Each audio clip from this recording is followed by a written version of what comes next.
Welcome to your Barbados Today News Update for January 2, 2020. President of the Barbados Road Safety Association, Charmaine Rowland-Boyne, is urging authorities to implement breathalyser testing on a phased basis. The initiative was expected to take effect yesterday. However, she is concerned that many Barbadians are still not aware of the laws governing drunk driving.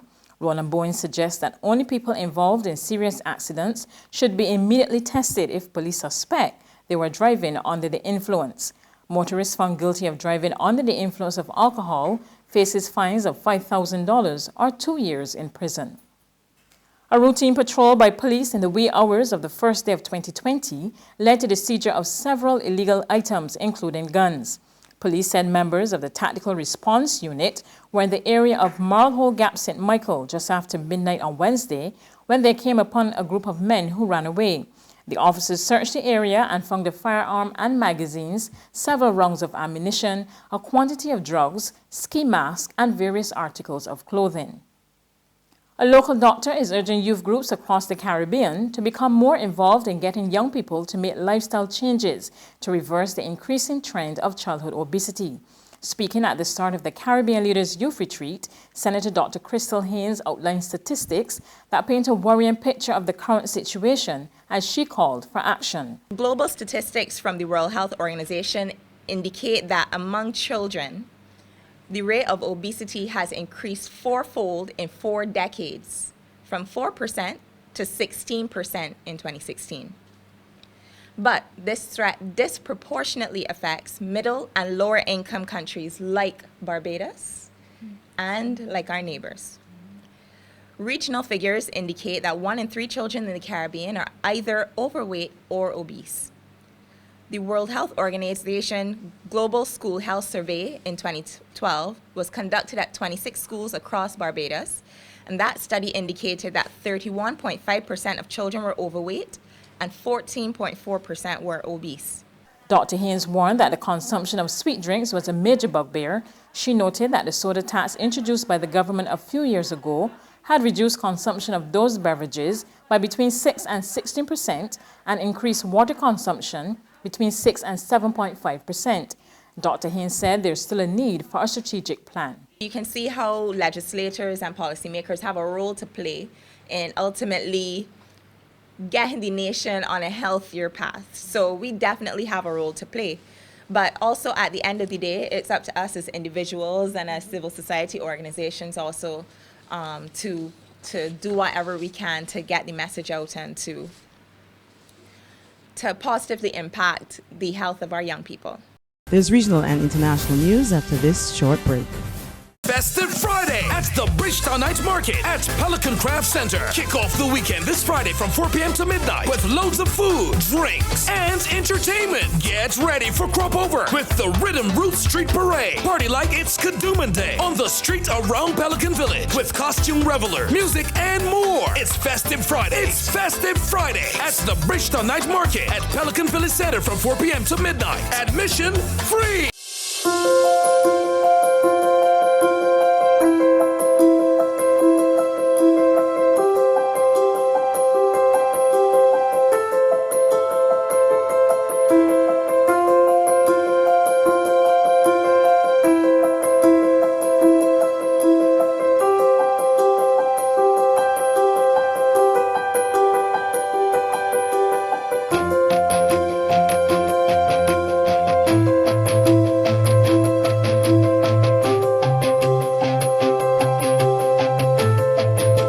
Barbados Today, news you can trust. On the regional scene, Bahamian Prime Minister Dr. Hubert Minnis says ongoing recovery efforts on the islands of Abaco and Grand Bahama are moving apace and will continue into the new year. He is satisfied with the overall progress. When Puerto Rico was struck, it took Puerto Rico 15 months to rebuild 70% of their pre-hurricane destruction. 70%. It took them 15 months. It took St. Martin 20 months to get back to 70% of their pre-hurricane destruction in terms of tourism return. We were able to, in 2 months, get back to 80% of our pre-hurricane destruction.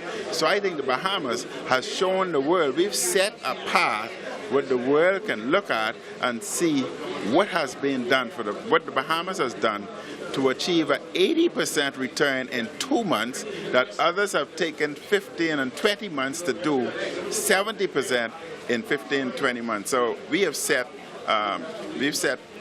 excellent examples for others to emulate and follow. On the international scene, the Australian Navy was racing to rescue thousands of people stranded on the east coast of the fire-ravaged country, as a searing weather front was set to whip up more blazes across the states of Victoria and New South Wales. We get more from Reuters Television. While flames engulf Australia's bushland, jumping from tree to tree, the country called for mass evacuations on the east coast. That kicked into force on Thursday. Australia's declared a tourist leave zone along hundreds of kilometres in New South Wales, ahead of extreme heat forecasts for the weekend. It's just a scary feeling, I think. Just everything that's going on. There was no fuel, we've got no power, no phone service out where we are. To help fight the fires, Australian troops have been called into action. 5 military helicopters and 2 naval ships are en route to Australia's southeast state of Victoria, where 50 fires are still burning. The Australian Defence Force say they'll back up firefighters and bring in water and diesel to help with the evacuation. So what we'll do is we'll offer the opportunity to get as many people out as we possibly can into a more comfortable place. However, logistically that is quite a challenge. At the moment we are moving people out by sea. Bumper-to-bumper traffic trailed out of the area. Many settled in for a long drive to safer ground. The fire is close to my house, so it is. If the wind changes, it could impact quite heavily on my house and my neighbours and my family's house. They've got further family members further up the road from us, so yeah, no, it's basically survival. That's news, but for the very latest, visit our website at www.barbadostoday.bb. You can also subscribe to our e-paper, email updates, or like us on Facebook, and sign up for our breaking news alerts via WhatsApp. We're also on Azuma Media in bus terminals, as well as Screenplay at supermarkets and gas stations near you. You can also hear us on Mix 96.9 FM and Capital Media HD 99.3 FM.